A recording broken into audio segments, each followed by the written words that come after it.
Hi everyone, welcome. Thank you so much for being here this afternoon. I'm Erin Edge, Editor-in-Chief of Healthline and Psych Central.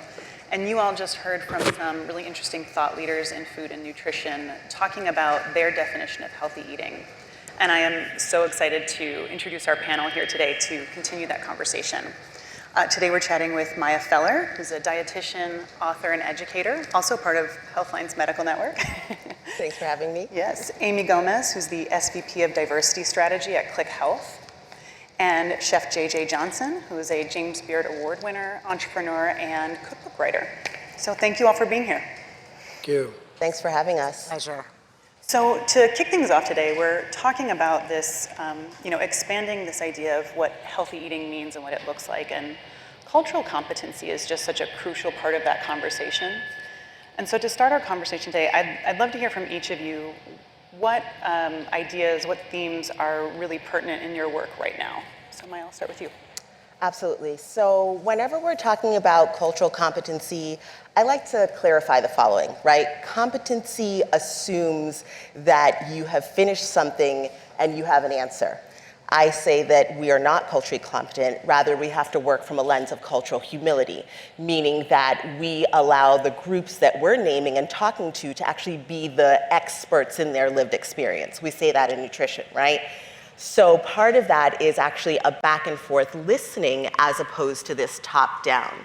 So when we're talking about, disrupting these ideas in health and nutrition, we want to make sure that we're staying clear of harmful language, right? We're not demonizing particular foods, and that we're also allowing for space for foods that are culturally relevant when we're marketing to groups, and telling them these are the foods that you should be eating. Maya, I love that so much, and I'd like to build on it a little bit. Yes, the term cultural competence is the term, and the underlying reality is critical. But I also think that it can be a little bit of an intimidating term, whether it's for marketers, dietitians, nutritionists. And so I'd like to kind of reframe the conversation and just say what would happen if we led with empathy, yes. Right? What would happen if we led with asking a lot of questions and doing a lot more listening than we are talking, because that's the process to really understand what are the paradigms about food and nutrition that we are centering, and what are the different paradigms that we need to be centering more of to be truly inclusive in our work and in the guidance that we provide. Chef, what about you? I'm thinking, because you guys said you both said amazing things. I think food is the vessel to lead when we're talking about culture. I'm just going to take one word from there. You guys answered amazing, but I think culture, when we think about culture, we're always trying to figure out, well, what is this culture? How does that culture impact us? How do I understand this culture? I like that style. How can I wear that? But a lot of us don't even know the culture that we want to emulate or support. And I think food is that vessel that breaks down the barrier to make you understand that culture. I always use a rice dish to start, and I would say biryani, right? Biryani, there's, I think, 10 different ways to make biryani. And you can take that one biryani rice dish if nobody's had it before. It's an Indian rice dish. It's cooked in a pot with either a bread top, and everything cooks evenly all together. But there's so many different types of biryani. So you might have a certain type of biryani that's from Old Delhi versus Delhi that will tell you something totally different about both cultures. And you can just use that. You can use that dish to help be your starting point to understand. And I think that's important just as we move forward. Yes, definitely. I have to jump in for 1 second. I love what Chef just said, right? It's this idea that we're not monolithic, that right. No one culture, you know what I mean? If you go into one group, everyone's going to be the same. There's so much nuance in there, and that's often forgotten. I appreciate that. Yeah. Thank you. And could I actually jump in with a quick story as well? And it's an example of the kind of empathy that I think Maya and I were leading with. It was about 15 years ago. I was working with the New York branch of the American Heart Association. And they were just starting to realize, well, there are a lot of Latinos in New York, and maybe it's time that we get a handle on this. So they wanted to learn about the population and their diet and their predilections and all the demographics, et cetera, et cetera. And the first thing that they led with was, well, you know, we know that there are many Latinos who prefer to communicate in Spanish. We have this great book of recipes. And so our first thought is we're going to translate it into Spanish. And I looked at the book, and I looked at them, and I said, okay, you can translate this recipe for baked salmon and steamed broccoli into Spanish, but, you know, They don't want frankly, that. nobody wants that shit. So it's like, you know, you can't just start with speaking a language. You need to Right. speak the culinary culture as well. Yes, exactly. Say it again. And you said something interesting earlier about language and you know, how we talk to people and talking to them in terms that they can understand. And it's something that we think a lot about at Healthline because words can be very powerful. Yes. And in health, certainly in food and nutrition, words can be used to make things feel more inclusive, more empathetic, but it can also be used to really perpetuate bias and stereotypes and these things that are rooted in discrimination and racism. And so a question I would have actually for both you, Amy and Maya, is how can brands be really intentional about the language that they use in their marketing and their communications to disrupt that cycle of nutrition bias? Yeah, I mean, that's a huge question. So, you know, when I'm thinking about the language that's being used, I'm also thinking about intention as well as action, right? So when brands say things like, this food is healthy, and I often, as a dietitian, I always say, I can make the heck out of a salad, right? But guess what? There are plenty of things that are not salad that are healthy.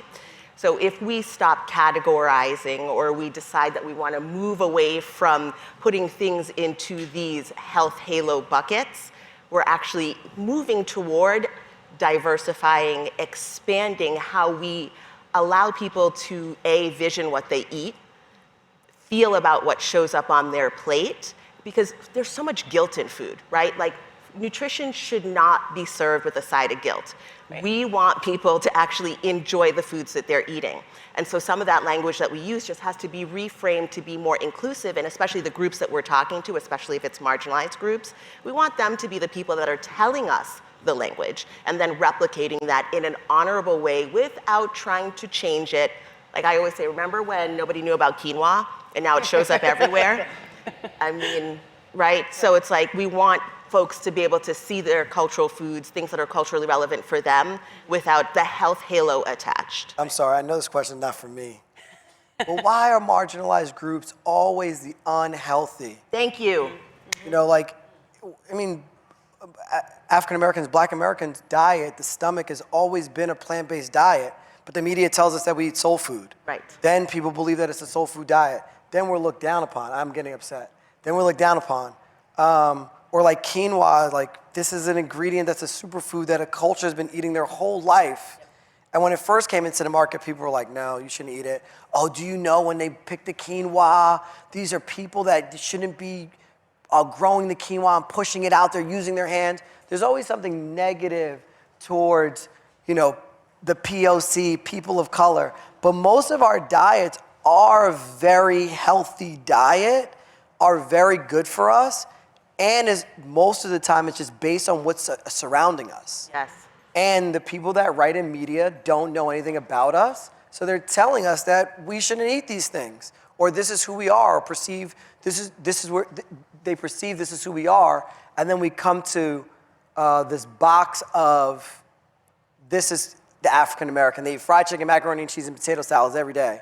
But no, that's not the origination of the diet. But the other thing too about that, sorry to cut you off, is that nobody's eating mac and cheese for breakfast, lunch, and dinner. Correct. Listen, Right. racism, not the food system, right? Racism is what is making people sick. So when we're talking about disrupting, we're really talking about structural changes. Right. We're talking about having brands, especially those big legacy brands, engage in the work of saying, you know what, we're gonna have better for you options in multiple places. Do you know what? We're gonna shift the food system so that people have access to the fruits, vegetables, whole grains in their whole and minimally processed form so that we can really have people nourishing themselves in a very different way. Exactly. Amen, and that starts with the language we use. You talked about making the structural changes. So I want to go back to something that you said, Chef JJ. You started talking about marginalized groups, right? And we've all heard it.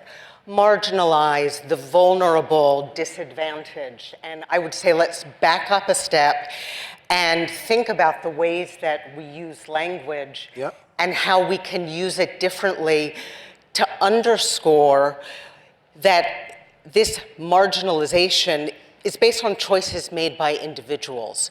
So let's stop essentializing that quality about certain communities and teach ourselves and teach the brands that we work with to say communities that have been under-resourced or communities that,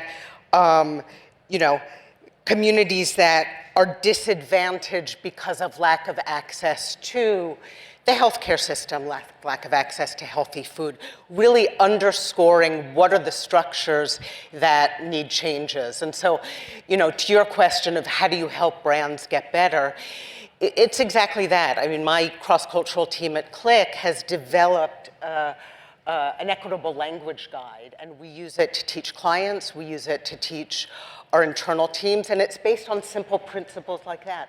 Let's make sure we're pulling through the impact of social determinants of health.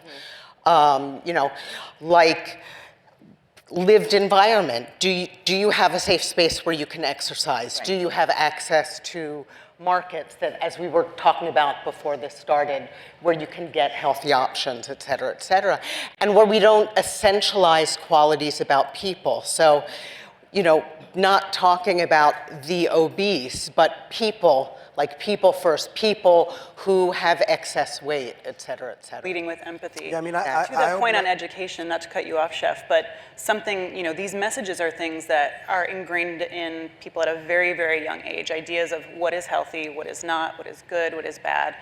More often than not, filtered through a super narrow, very white, very Western lens. And it leaves so much out of the conversation. And I know that both you and Maya have worked with Wellness in the Schools, which is a program that provides nutrition education and fitness education and healthy cooked meals in public schools. And I'm curious about what that experience has been like for both of you and what you've learned about how to kind of turn that messaging on its head when you're talking with young people. I mean, I've been working with Wellness in Schools like 3 or 4 years now. The new program that I'm working with Wellness in the Schools is in partnership with the Mayor's Office, which is a chef council, to revamp school lunch in New York City. And that will be led through plant-based, vegetable focus. So it's myself, Rachel Ray, Bill Telepan, just to name a few. And the reason why I'm excited about it is I remember school lunch. I can vividly see it here where I'm talking to you. I didn't grow up in New York City. I grew up in Pennsylvania, Northeast Pennsylvania. It sucked. It was terrible. You got made fun of if you brought a brown paper bag lunch, if you were in the line, if you got that certain sauce, if you got this. And this, in the fact for me, is not really about the healthiness of it all. It's really like I'm trying to make it delicious, right? And it's the same reason why I opened up Field Trip in Harlem. My rice bowl shop was to give people a conscious choice to pick something better than Popeyes around the corner or McDonald's up the street, right, for an affordable rate. It's the same thing I want kids to have in school lunch. It's like, will you at least have an option to eat something better for you and that actually tastes really good? And if it tastes good, nobody's gonna make fun of you because you're gonna be like, yo, this tastes really good, homie, and you should be eating it. Mm-hmm. And that's what gets me excited about it. And I hope to see one of my recipes there. And I think everybody has contributed is really good. And I have to commend the mayor. Wellness in School knocked on his door, and he opened it. And now we're going to try to make change. And you won't see it in this year, but it is something that you will see in 2023. And I guarantee there'll at least be one menu item in all of New York City schools And if it works in New York City, then I know it'll work across the country. That's amazing. Yeah, that's awesome, for sure. And what's your perspective on working with that program? So I'm a board member, and I joined the board because, I mean, as a dietitian, what I really care about is kids having access to nutrition, food, physical activity. There's so much research that says that, from a young age, that really shapes kind of our future behaviors. The other thing that we know from an early childhood perspective is that if kids have exposure to things that are outside of their communities, especially behaviors, foods that are health forward, that they have actually the possibility of shifting the trajectory of their community. And what they've seen with WITS is that kids will go home and say, hey, we made this thing at school, I want it. And then I said, when I was on the board, I was like, so the what then?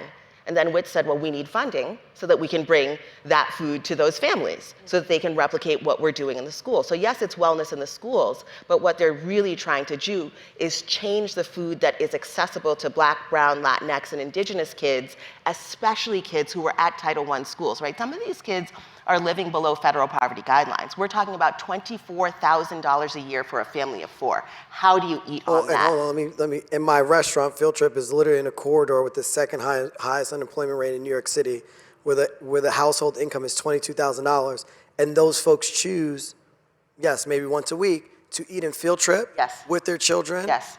And you can see a difference. So for me, it's like the same thing you just said, is the impact of the community, and going back to what you said, educating big brands on how to use language properly, you will structurally in 10 years, maybe 5 years, Yep.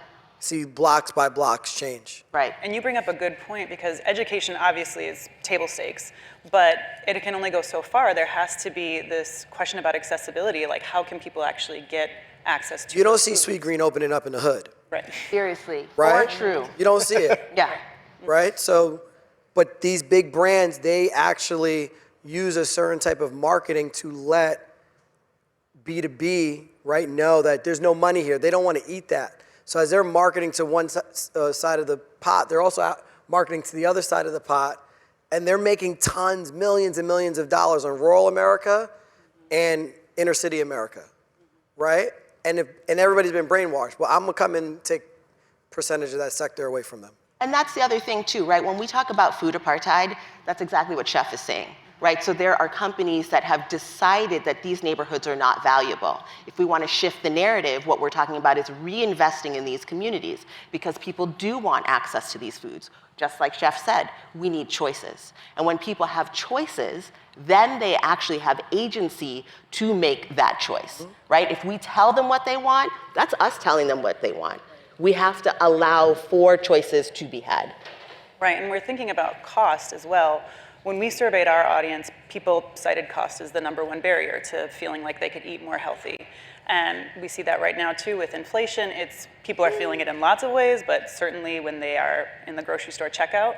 And we've been talking a lot about brands and marketers today, of course, but on an individual level, how would you say people can find balance of feeling like they can eat well, but also just navigating rising food costs?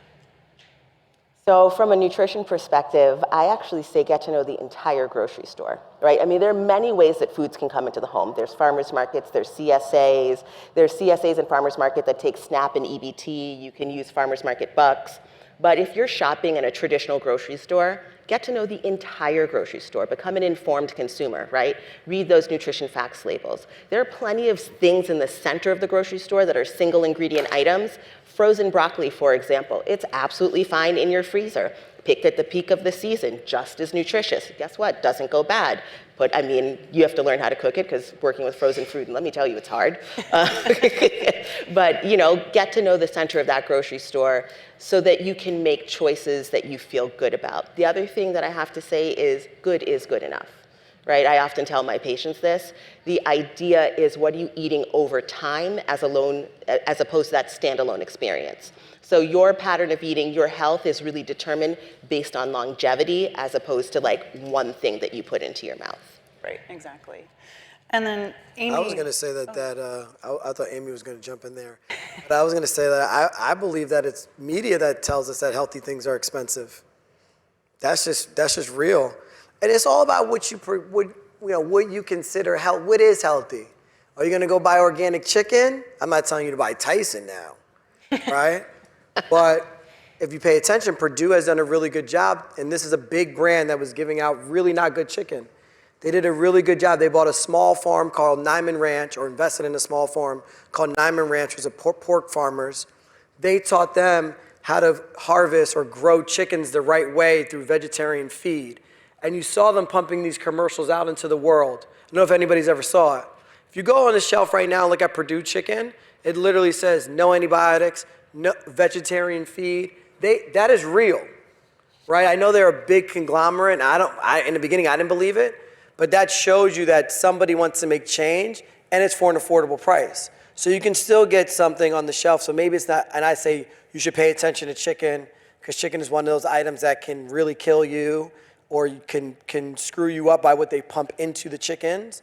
That's the one thing, but if you're buying vegetables when they're in season, the price is not gonna be high. I'm telling you that right now.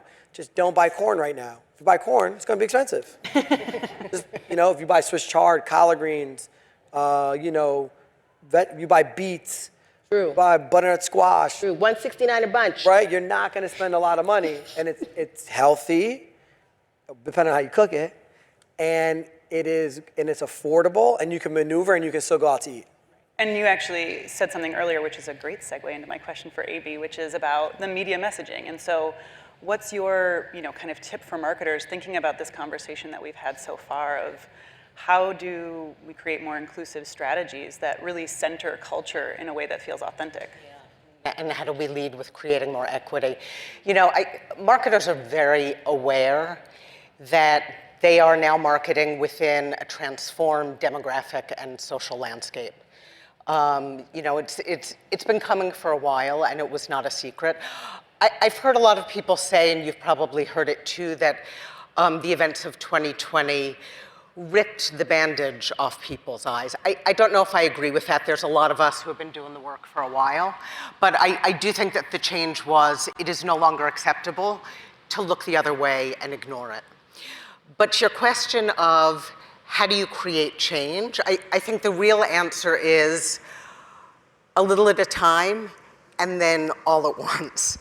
And what I mean by that is, and I can't tell you how many times I've seen it, like there will be an organization that's not really doing much, but there will be one hand raiser who says, I am going to bring in a speaker for my team, or I am going to set up a training for my team, or I am going to do a pilot around health equity.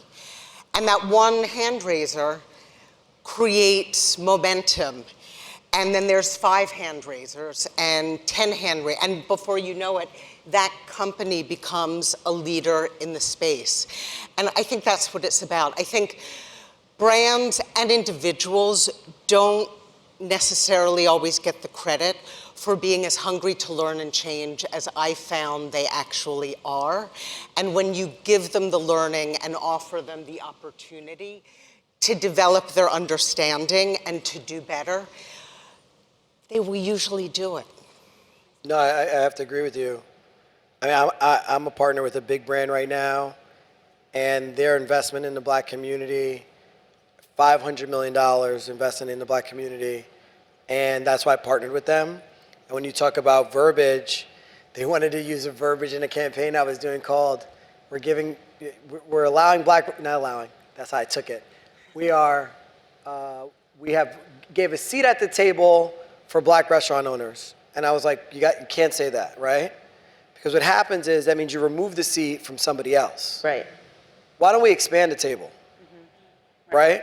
Because my biggest thing is in the ripping off of the Band-Aid some people see, or you can't look the other way, is that white people feel like now they're getting displaced. Mm-hmm. And it's like, let's create this collectiveness. This is me.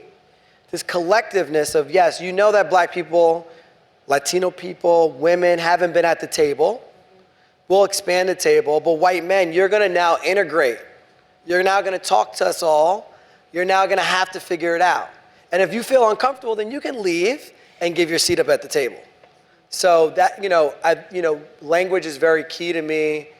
And even for ourselves as a brand, with Field Trip, as we're expanding our Right Shop, across New York City, it's like, who are we speaking to? You said something that if I had a notepad right now, I hope O'Dally from my team wrote it down. You're saying like people are talking to certain demographics, and then before brands used to speak very broadly, and that's so right, because I can feel who's talking to me, and maybe for myself, I'm not talking to the demographic I want to talk to or the demographic that actually supports me. Mm-hmm. I love that idea of building a bigger table. And we are just about at time, which is a bummer because I feel like I could sit and listen to you all day. But before we wrap up, just briefly, I want to hear from each of you of what is one area of change that you feel is most critical right now in this landscape? As a dietitian, I have to say it's how we think about healthy. I have a book that's coming out in January, Eating from Our Roots, and the entire focus of my book is to actually expand the table, look at foods from cultures around the world, and reframe how we talk about healthy foods. For me, I'd like to leave everyone with kind of a metaphor. You know, as a cross-cultural marketer, I'm constantly telling my clients, it's not about translation, it's about transcreation and thinking about adapting ideas. And I think that's an idea that we need to transfer to food culture, right? And to have it be about understanding the ethos of foods from every community and what feels like home and sparks joy, and then layer over it principles of healthy eating. Great one. I love that. What am I hopeful about? What feels critical to you right now? Yeah, I'm a very hopeful person. I would say I think the awareness of agriculture in America is bigger than ever, and people are starting to pay attention to it more. And I'm hopeful that we will see us take care of water better moving forward as communities are losing water. New York is next, that they're talking about the reservoir in upstate New York is starting to get low. We might see our first drought ever. So for all of us that run our showers in the morning before we get in, think about that water. They're keeping it really tight right now, but I'm hopeful that everybody will start to take care of the planet a little bit better as it's starting to affect all of us. Amazing. That's such a great things to end on. Thank you all again so much for being here. This was such a rich discussion. I feel like I learned a lot, so thank you.